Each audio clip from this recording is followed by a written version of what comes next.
views expressed on this program are not necessarily those of WTJX, its board, staff, or underwriters. Good day and welcome to Ability Radio. My name is Kishma B. Francis. I am one of your hosts. Ability Radio is brought to you by the Disability Rights Center of the Virgin Islands. Disability Rights Center of the Virgin Islands has two locations, one on St. Croix in Frederickstead by the former Kmart, and another one in St. Thomas above Deli Deck in Havenside. So my guests are no strangers to Ability Radio. In 2025, February 2025, we talked about grief. We talked about how grief affected adults and how it affected children. And they also gave us some really good tips on assisting our community with grief. Today, we're going to talk about self-care and mental health awareness. This topic is important because school has just started, and a lot of teachers and administrators and parents are telling me they're already burned out. So my guests today are Muria Nisbett, Dr. Muria Nisbett, and Destiny Samuels. So if you guys could just introduce yourselves, starting with Destiny, and just refresh the listening community's mind about who you are. Hi, good day. My name is Destiny Samuel. I'm a coordinator at the Department of Health Immunization Program.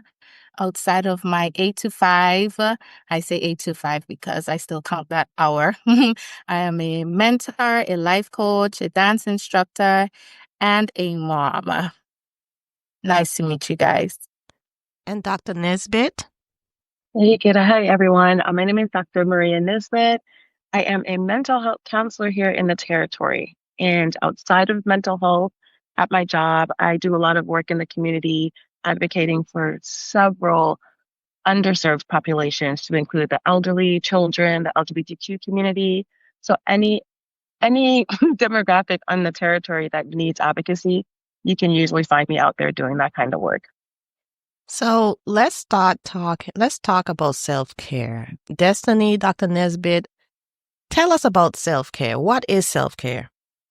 So self-care can be anything. It's a practice of intentionally, that's the key word, intentionally taking time to care for your mental, your emotional, your physical, and your spiritual well-being. So it's not something that you do when I have time. No, self-care you have to make time for. Instances where you're putting yourself first. And it doesn't have to be a big gesture. It's not like, oh, I'm going to plan this big spa weekend with the girl. It could just simply be saying no to something that you really don't have time to do. Taking a walk on your lunch break during work. Taking your 15 minutes and just like turning everything off and just being with yourself. It could be just drinking a cup of coffee and putting down your phone. Just enjoying the coffee, enjoying the meal that you're eating, and just taking that time for you. That's awesome. Yeah, like Maria said, it doesn't have to cost a thing. Even giving ourselves a hug or saying, giving yourself a high five, like, listen, you did good. Going for a drive, going to the beach. We live on a beautiful island. We can enjoy self-care every single day in our drives or just parking up at a lookout and taking in the beauty of our atmosphere. Yeah, sometimes it feels like it has to be like a big thing, like, oh, what do you do for self-care? Girl, I don't have time. You have to make time. Self-care could be anything. Like for me, I like driving around and seeing what different trees are on the island and which ones are flowering, especially which ones have seeds that I can snag and try to grow it in my own garden. Like something that simple. It doesn't cost me anything. How important is self-care?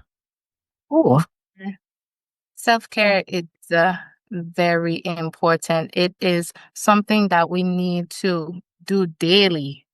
Like even our hygiene is self-care. The way we present ourselves, that is self-care. It's something that we have to be mindful of, but a lot of us, we don't take the time to realize how important it is and how important it is in our daily life.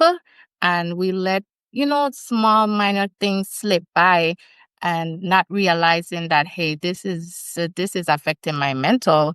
This is affecting the way I go about my everyday life.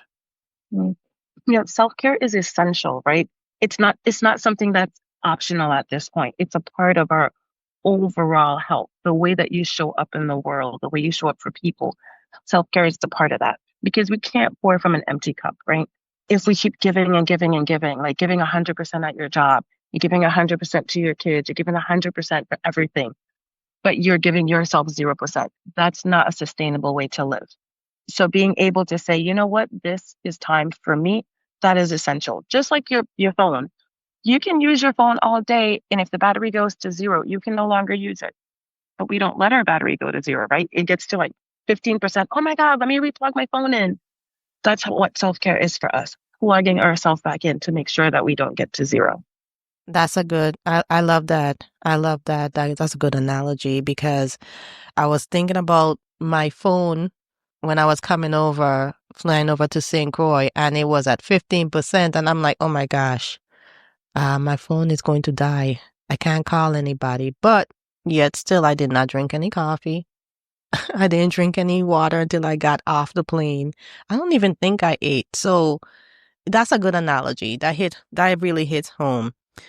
So as a community, a person that engages in the community, Dr. Nisbett, when you talk about self-care, how important is it for that person? It's a critical part of life, just like we look at our physical health, right? If something is broken, if something doesn't feel right, you go to the doctor, you go figure out what's going on so that I can keep my physical health up to date. Just like your car starts making funny noises. Let me go see what that is to make sure that my car is running optimally. But sometimes we get so drained as individuals. And then imagine so many individuals feeling drained. And now you see the community starting to feel drained. Even lately, I've noticed like people don't have that bounce and that joy that they used to have. You just see them, and it's like their heads are down. It's just like they're carrying so much, like the weight of the world all the time, especially right now because it's hurricane season, right? And a lot of people probably have undiagnosed PTSD from the storms. And this is the week, right? That Yes. the previous storms happened this week and last week. So it's like they might be holding this additional tension in addition to everything they have going on in life.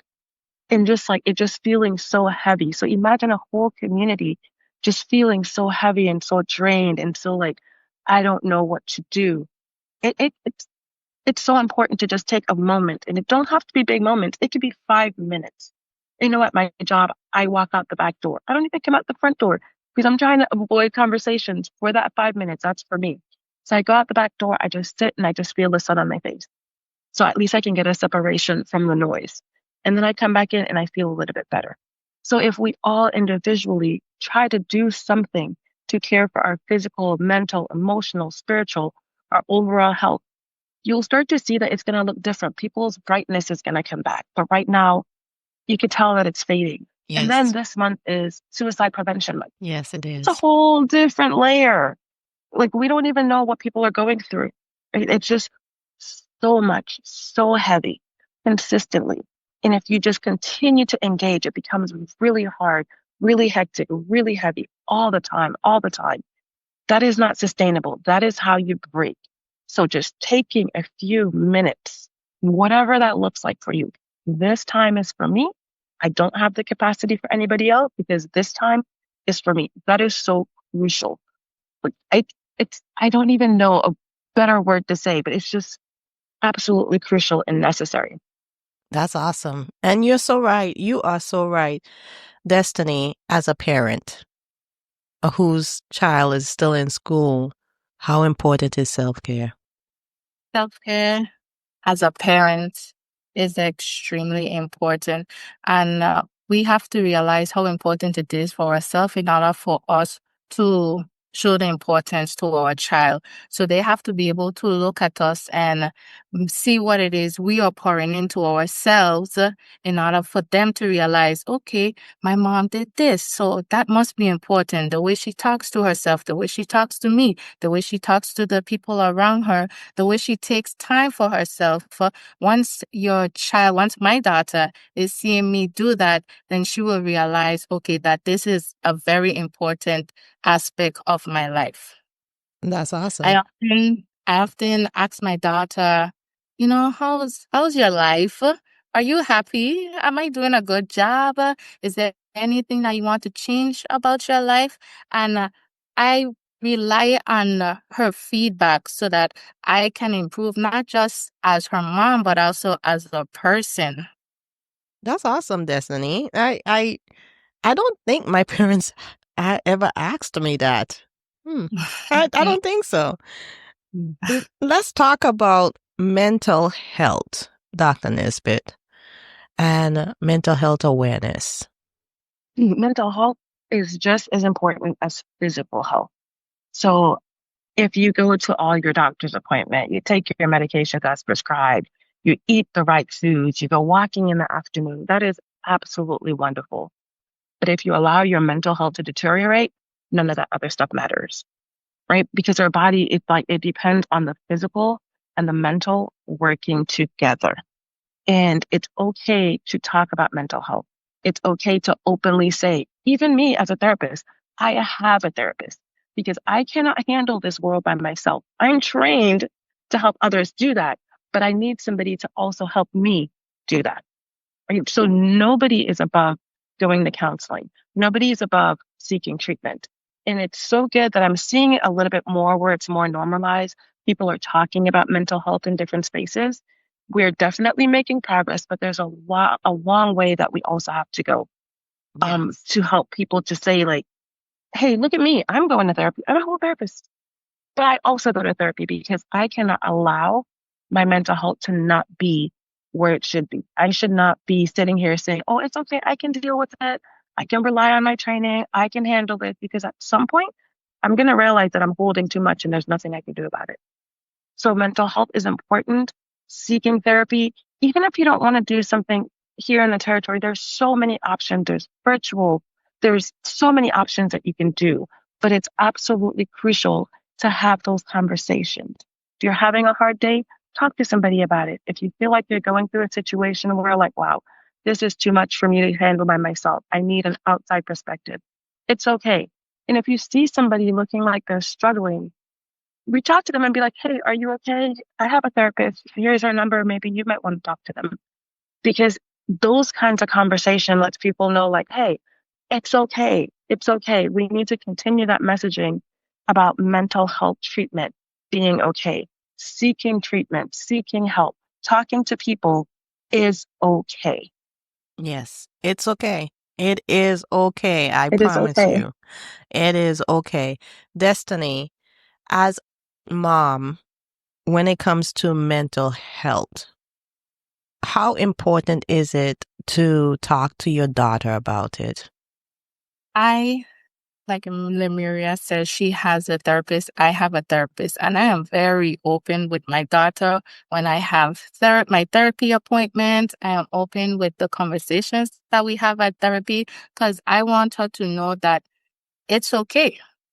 Like we grow up and down to my parents, my grandparents, my grandparents back in the days, they didn't believe in therapy. You tell somebody you're going to see a therapist is like, you crazy, you have mental problem. They didn't believe in that. And I love how this generation, we are normalizing it and we are literally seeking the help that we so need to break a lot of the stigma that we grew up hearing. Mm-hmm. And so it's very important. I talked to my daughter about it. I even asked her one time, you would you like to go see a therapist? She's like, Mama, you are my therapist. Wow. So I I am open, very open with it with my daughter. I let her know it is very important. I let her know that if it comes a time when you're not comfortable to talk to me, then let me know. I will get you a therapist. But for now, she says she's okay with her mom being her therapist. But I am also that too with her friends as well. You know, I'm the mom that knows all of my daughter friends. She's had the same classmates from third grade up until now seventh grade, where they split them up. And I created that bond with her friends to let them know that you can talk to me. You know, if there's someone you need to talk to, I'm right here. I can be your mentor. I can be your therapist. And just to let them know, the younger generations know that it is okay to speak. It's not okay to hold everything in and let it boil over. Like, you can open up. Is we create safe space for them, and hopefully we can all continue to embrace the new path that we're on. Yeah. I like that. I like I that. like That's it so a important, lot. Destiny. Yeah. And I like the fact that there's a lot more spaces popping up across the island. I'm seeing more and more people getting together and just having these conversations, because mental health shouldn't be treated as an afterthought. Like after emergency, after a disaster, after a fatality, it's like, let's get some counselors in there. Why weren't they in there before? Why didn't we normalize this before? It shouldn't be an afterthought after something bad happens. It should be something that's consistently being available and interface and accessible, so that if something bad happens, you already know, okay, I have these resilient skills. I have these tools. This is something that I can rely on. Yeah. Yeah. That's right. That's so good. I was just thinking about, I have a therapist too. I do. Mhm. And I remember when I had a therapist when I was going through law school, I used the therapist's couch just to sleep, which was not a good thing. But now I understand the value of communicating and talking to a therapist, because as an attorney, we hear some stuff. We know some stuff, but we can't say the stuff. So it's like we try to keep so many things inside, and it eats away at us, especially if we can't compartmentalize a lot of the stuff. What is respite? I've heard that word before, and I just wanted to get it defined for our listening audience. I can go first. Yeah. 1 second. But oh man, just as important as self-care is, respite is a part of that, right? So there's a lot of people that wear a lot of hats, wear a lot of roles. They go to work 8 hours a day. When they come home, they might have family members that are ill. They might have children that have some challenges and they need additional help. So for them, work might be chaotic, home might be chaotic. They might not have any place where is peace for them.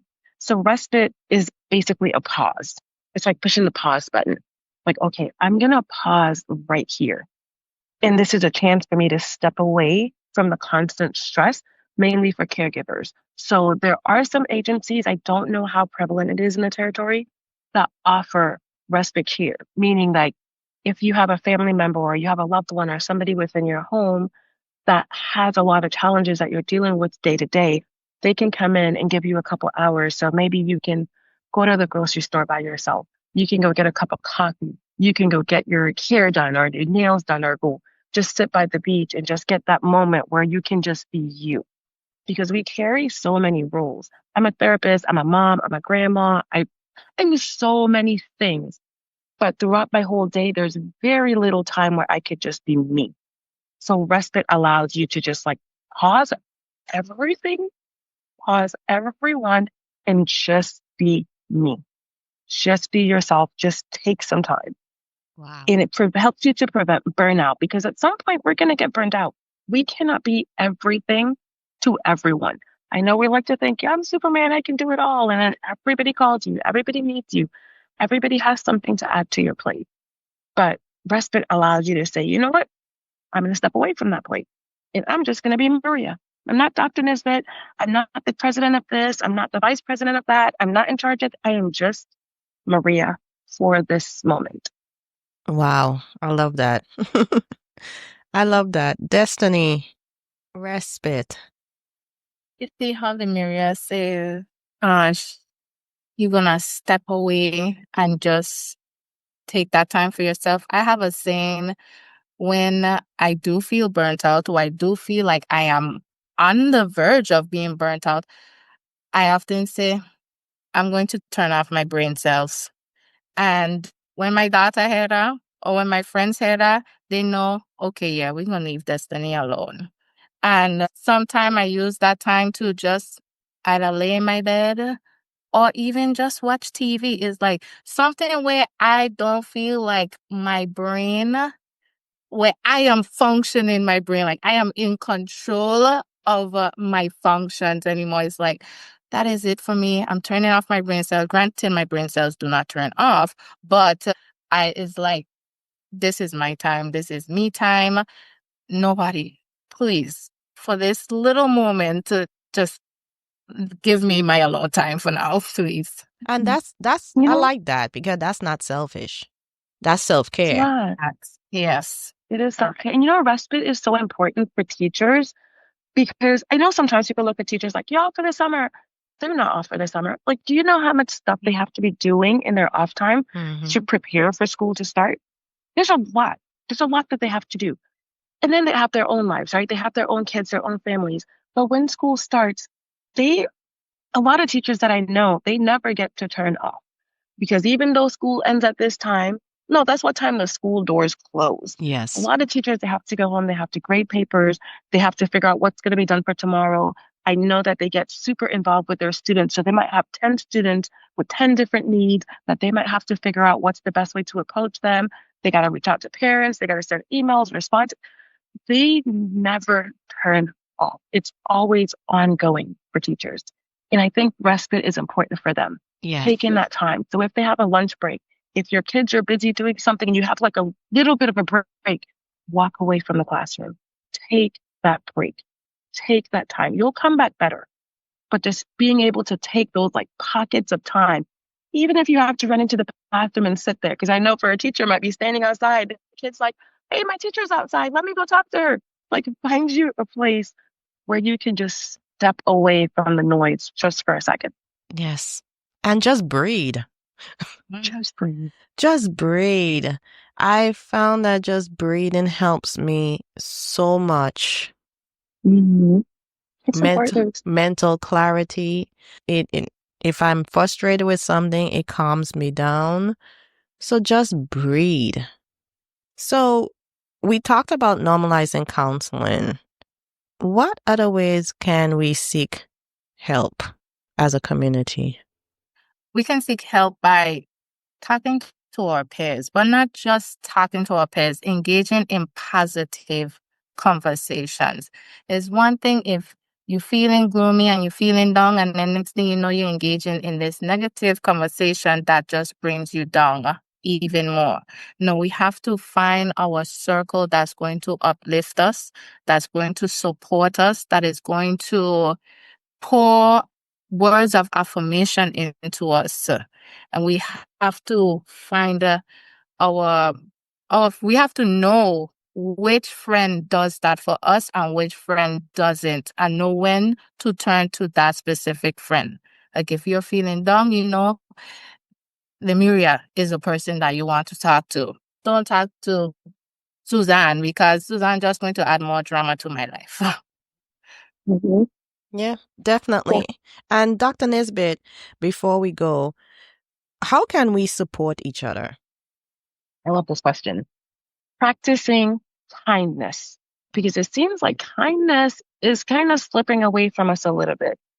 Everybody is going through so much. We've already established that. And it might be hard to be kind when you're going through this storm. But right now, I think that's what the world needs, is a little bit more kindness, because people are so free to come with the negative comments, the negative thoughts, the negative actions, and just practicing kindness. Somebody told me recently that they were going through something just like really bad. And she started like not even showering, just like getting up late, sleeping in, and getting to work late. Sometimes she wouldn't even shower, and she was drinking a lot and doing a lot of behaviors that were not usually her. And she wanted somebody at work to ask her if she was okay. They talked about her behind her back, but nobody said, girl, you okay? What's going on with you? Let's talk. Nobody did that for her, but they did it behind her back. And this girl was contemplating suicide because she's like, wow, all these people are here. They're supposed to be my friend. Nobody's saying anything to me. She wanted somebody to say something. So the kinder way would have been, instead of saying it behind her back, like, hey, girl, you good? You look like you're going through something. You look like you're struggling. Let's talk. Because sometimes that's what people want, is just somebody to take an interest, somebody to look and see, wow, I'm not at my best today. Yes. But it's okay because this person is still going to be there for me, even when I'm not at my best. And then checking in, not just when something is wrong, checking in with people. We all have a bunch of contacts in our phone. You don't have to wait for somebody to reach out to you. You can just send a text like, hey girl, thought of you today. Hope you're doing well. Call me if you need anything. Just somebody checking in regularly, consistently can make the difference for somebody. And then offering practical help. If somebody's going through something, like the help that you offer has to be practical, right? You can offer to cook them a meal, offer to babysit for them, give them a ride by simply just listening without judgment. Like make sure that the help that you're offering is practical Yes, and definitely. just showing up for each other, just showing up. Sometimes your presence is all that's required. That's all. Sometimes that's all that's needed. Well, if you would like to listen to our prior show about grief, you can listen to it on YouTube, or you can go to our website, www.drcvi.org. If you would like more information, feel free to contact us at 340-776-4303. Once again, Dr. Nisbett, Destiny, I appreciate you. I appreciate you both. And as always, an excellent conversation. And you guys have a great day. Thank you. you. Thank You have you. a blessed day as well. The views expressed on this program are not necessarily those of WTJX, its board, staff, or underwriters.